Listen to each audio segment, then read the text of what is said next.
Olha aqui, gente, vamos fazer a nossa primeira página de hoje e eu quero dar um recado, né, aos nossos coleguinhas de Araque que realmente partiram para um ataque maciço em cima de todos nós, não é? Aqui no nosso programa, nossa equipe, nossa reportagem, enfim, tudo. Deixa eu falar uma coisa para vocês. Eu queria saber que parte do programa que vocês perderam em que o Tom Veiga tenha sido ofendido, desrespeitado, insultado. Em que momento do nosso programa vocês ouviram qualquer palavra contra esse grande artista, esse verdadeiro comunicador que ele era e que deu vida ao Louro José? Em que momento ele foi invadido na sua privacidade? De jeito nenhum, não é? Porque eu vou falar uma coisa para vocês. Vocês vêm falar em empatia. Vocês sabem desde quando eu conhecia o Tom? Vocês sabem que eu fazia muito note a note com Ana Maria Braga nos tempos da Record? Sabiam disso? Sabiam que a gente tinha uma amizade, um respeito mútuo de muito tempo? Sabiam que o Tom Cavalcante, aliás, de novo eu vou trocar, que o Tom Veiga, não é? Era muito agradecido ao nosso programa, esse programa aqui, não é? Justamente porque se sentiu sempre muito bem tratado e respeitado na sua separação da Alessandra, no seu casamento com a Cibele, a cobertura que a gente fez daquele final de casamento de 14 anos, a cobertura que a gente fez desse casamento de janeiro, que infelizmente durou muito pouco tempo. Vocês sabem disso? Vocês imaginam o nível de relacionamento que a gente tinha para falar que não houve empatia? Vocês já pararam para pensar que às vezes as nossas fontes são as próprias pessoas envolvidas nas histórias? Que tal começar a pensar nesse tipo de coisa antes de falar bobagem?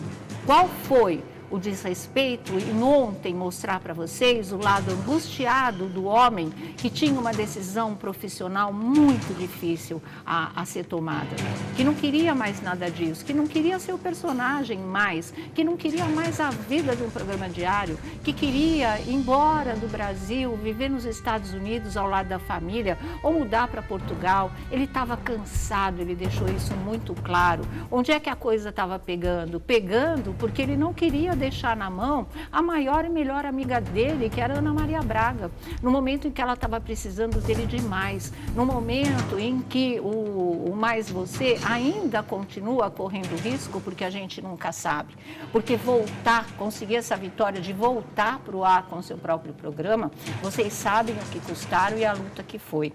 E se teve um programa que defendeu, não é, o Mais Você, a Ana, o Louro, a equipe toda, que lutou de verdade pela volta do Mais Você ao ar, foi o nosso programa, foi o A Tarde é Sua. Nós passamos 5 meses cobrindo esses bastidores turbulentos, essa coisa que eles estavam sofrendo na própria pele, que não foi fácil, gente. E só aqui no nosso programa é que vocês estavam sabendo a verdade, porque os outros programas se fingiram de mortos, os outros coleguinhas ignoravam as coisas, não podem mexer com a poderosa. Nós não. A gente estava sabendo de pessoas lá de dentro, tudo o que estava acontecendo, e a gente estava passando isso para vocês. Porque o nosso compromisso é com o público, não é com a emissora A, B ou C, com artista A, B ou C, não é. Nosso compromisso é com vocês. Então, se ontem nós colocamos no ar o desabafo do Tom, aquilo que ele estava sentindo de verdade, aquilo que ele queria para os próximos, né, tempos da vida dele, é porque isso era o pano de fundo de uma situação que terminou, infelizmente, muito mal.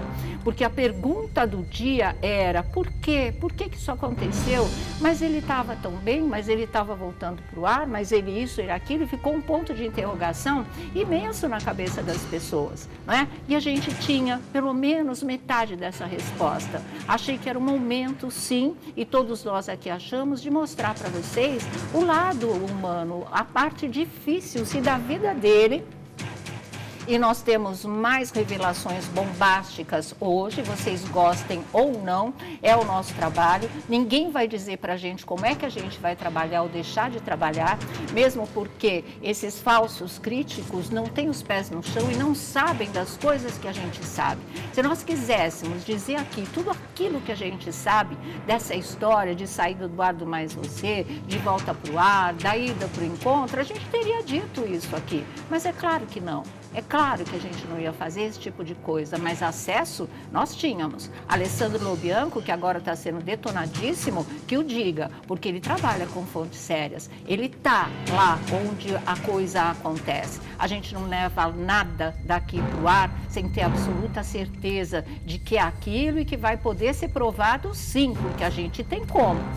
Certo? Como a gente já tinha esses telefonemas, a gente já tinha as telas, a gente já sabia em que pé a coisa estava. Então, eu acho muito humano mostrar o que o Tom vinha passando e como isso, de repente, pode ter influenciado, sim, num pico de pressão altíssimo que acabou detonando um aneurisma que ele já possuía e não sabia. Claro que sim, você vive num estresse, ele estava num estresse, ele não queria abandonar a Ana, mas ele também não queria mais nada daquilo. A solução que ele achou, pelo menos temporária, viver na ponte aérea, né? Vai para o Rio, volta para o Rio, vai do Rio para São Paulo, volta de São Paulo para o Rio de Janeiro todos os dias, isso ainda em tempos de pandemia.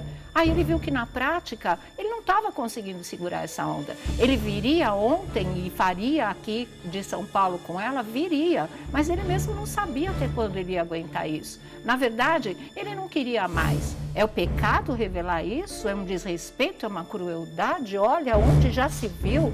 Olha, vocês querem falar de empatia? Eu quero falar de hipocrisia. Sabe por quê? Porque, na verdade, eu não vi essa gritaria toda. Eu não vi nenhum programa, nenhum colunista, nenhum blog, nenhum site ser atacado quando fizeram o que fizeram com o Gugu. Aquilo sim era um sensacionalismo. Aquilo sim foi podre. Aquilo sim foi uma coisa nojenta e cruel. Não pouparam uma mãe de 90 anos que perdeu um filho. Não pouparam a turbulência de sentimentos dos filhos adolescentes do Gugu.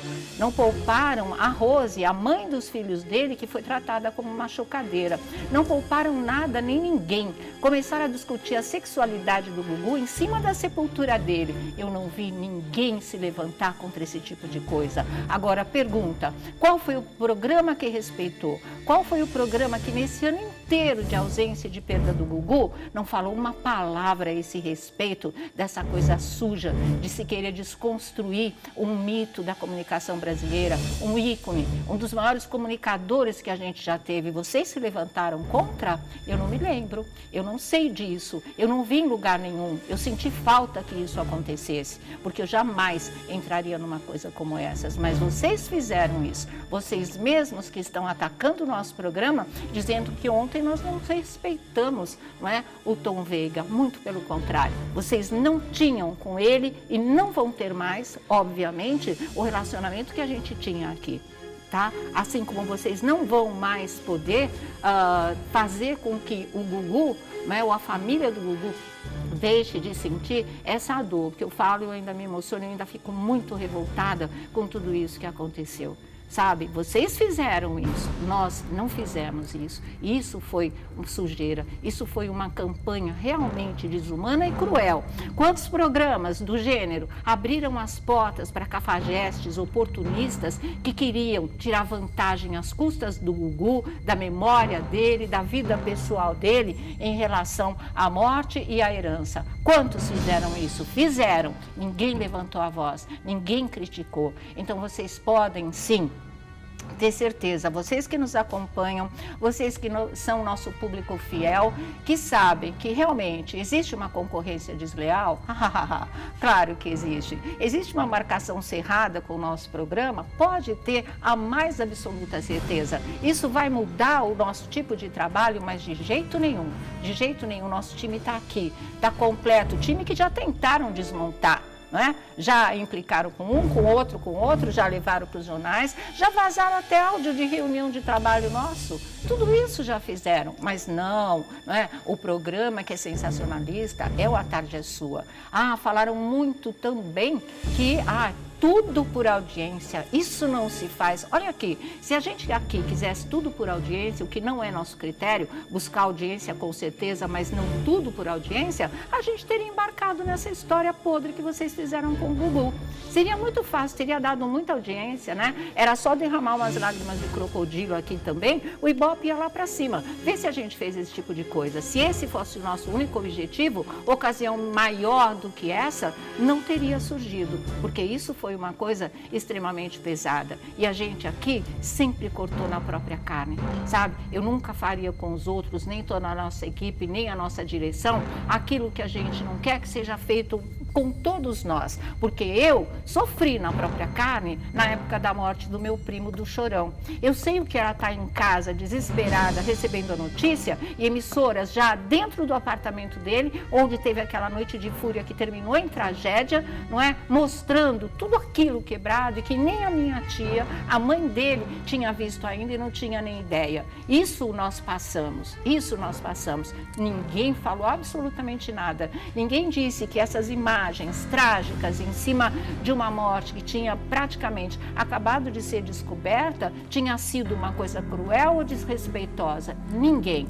E nós, como jornalistas que somos, como programa que nós somos, nós cortamos na própria carne, porque nós fizemos a cobertura do começo ao fim, sabendo que aquilo estava custando para cada um de nós. Então vocês não pensam que nós vamos nos medir pela régua rasa de vocês, por vocês que não conhecem o que acontece nos bastidores, que vocês não têm com os artistas a história e o conhecimento que todos nós aqui temos, a intimidade que nós temos. Por isso, quando a gente vem e fala, pode ter certeza que é isso mesmo, porque se não for, também nenhum de nós aqui nunca teve problema em pedir desculpas, em se retratar, em passar a informação certa, em se colocar na geladeira, que é a nossa grande brincadeira, um modo mais saudável de criticar. Isso nunca aconteceu. A gente está na chuva, a gente pode errar, a gente assume o erro, não tem desculpinha furada, nunca teve, e a gente segue em frente. Então, vocês que nos seguem de verdade e que sabem que esse é o nosso modo de trabalhar, podem ter certeza que apesar de todo e qualquer ataque, inclusive de robô, foi muito engraçada, né? Essa história ontem, isso não muda em nada, tá? Você que está sempre assistindo a gente, vai continuar recebendo as informações de bastidores, que sejam mais polêmicas, a gente não tem nada a temer de ninguém, nós não estamos aqui para fazer média, como eu disse para vocês, com ninguém, o nosso compromisso é com vocês, o que a gente tem que ter é lisura, honestidade, transparência, é realmente ir atrás da informação e trazê-la a você com correção. Quando houver erro ou houver engano, você vai saber aqui também tudo através de nós, sabe? Porque a gente não falha nesse sentido com vocês, de ser realmente transparente, porque o que eu sempre disse aqui no nosso programa, nas minhas entrevistas, o que eu sempre repito